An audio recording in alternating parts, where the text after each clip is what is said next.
Namaste. My name is Dr. Swastika Agarwal, and today I'll be talking a bit about empirical antibiotic therapy. Everybody is talking about antimicrobial resistance, and we all know that it is true. For further for containing further spread of antimicrobial resistance, we should be using antibiotics rationally.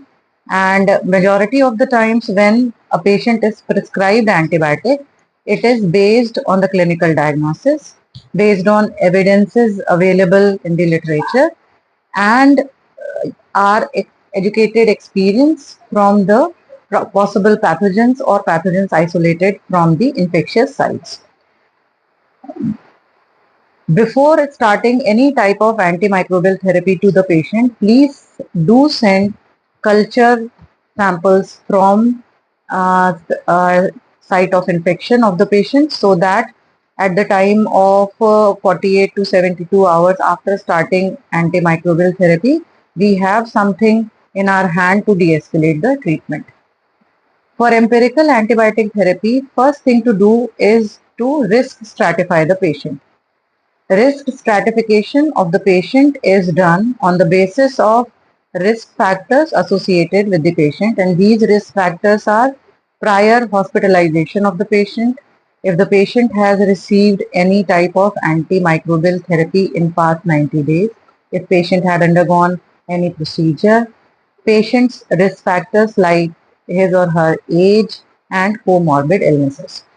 On the basis of these risk factors, type 1 category of patients are those patients who are young with no comorbid illness, who have not gone to any healthcare facility in previous 90 days, have not received any antibiotic treatment, and had not undergone any procedure.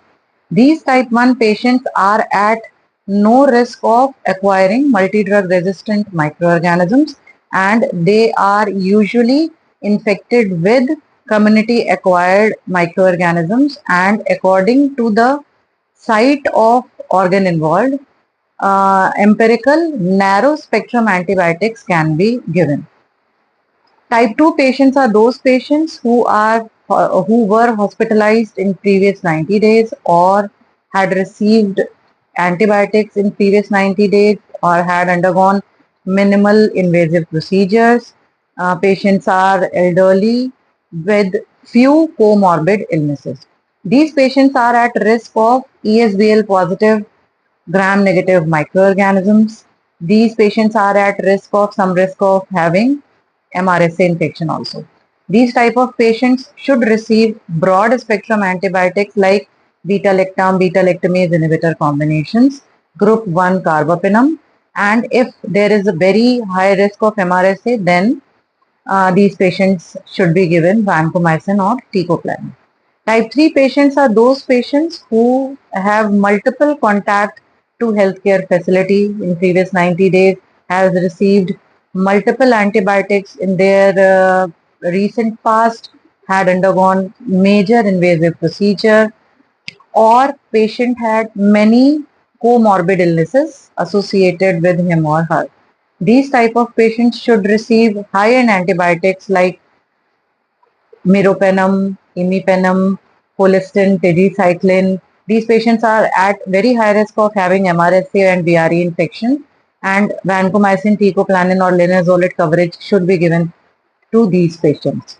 In all these patients, culture samples must be sent before starting antibiotic therapy and at the end of 48 to 72 hours. According to the clinical condition of the patient, every effort should be made to de-escalate the therapy and give target antibiotics, target narrowest spectrum available, sensitive to the microorganism which has been isolated to the patient. Obviously, keeping in mind the clinical condition of the patient. Thank you.